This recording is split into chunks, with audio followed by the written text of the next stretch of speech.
I am involved in a lot of conversations where the term big data comes up.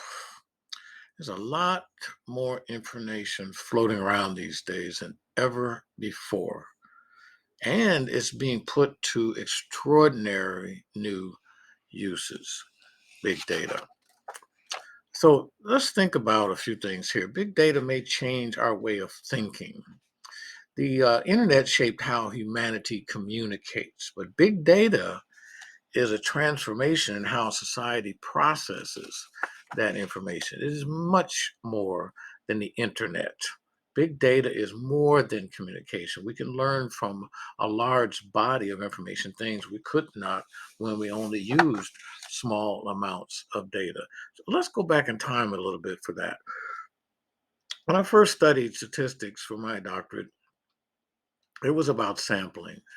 But it began before me, of course, in the late 19th century. But it enabled society to understand complex realities, even when little data existed. So it's hypothesizing from a little bit of data and then applying that to the entire population.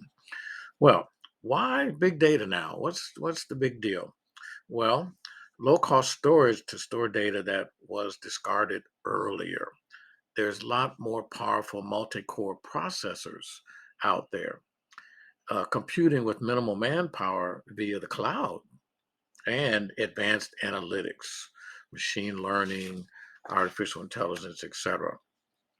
So big data are high volume, high variety, high velocity assets. Traditionally, that's what you'll hear when you hear this subject, big data. But I would also add to that uh, veracity, which means quality, the quality of data.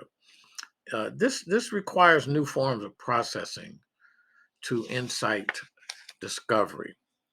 But here's the motivation: companies that utilize big data and analytics show rates that are 5% rates of productivity and rates of profitability that are 5% higher than those of their peers. So, once again, it's more than communicating. We can learn from a large body of information things that we could not comprehend when we use only smaller amounts. This is the subject of data science, right? If you look into data science curricula, that's what it's involved with. There's a life cycle of data.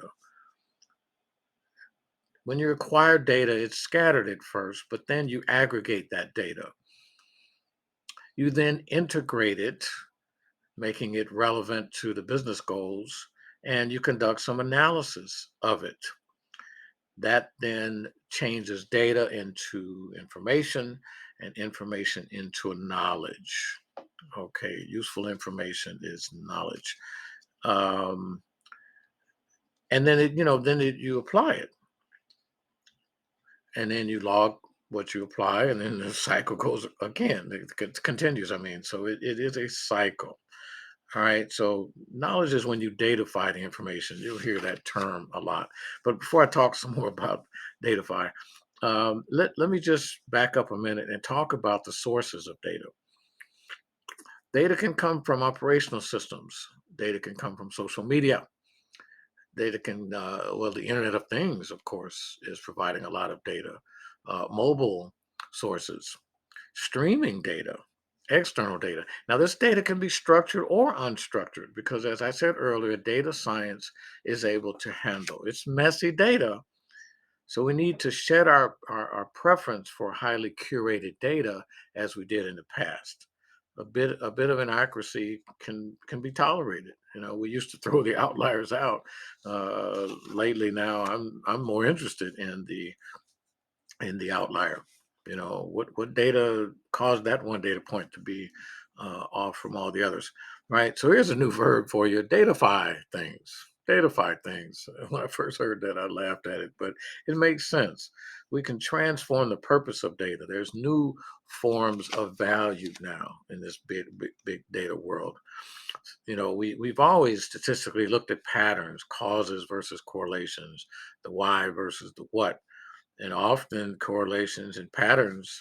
are enough. But when you start to look at other things and questions come up like who is responsible or how do we get cross departmental cooperation or will executives support this function or what are some of the roles and responsibilities the data analysis techniques need to be looked at a little deeper. You probably know about time series, which classifies data, or clustering, which leads to predictive modeling. But all of those lead into a new visualization of data. And since I'm a business analyst, one of my favorite visualization uh, analytics is called cost benefit analysis. And benefits of using more data of variable quality outweigh the cost of using smaller amounts of very exact data when you're looking at the cost and benefits of the data that you're collecting. Hope this makes a lot of sense. Thank you for listening, Dr. Hamilton.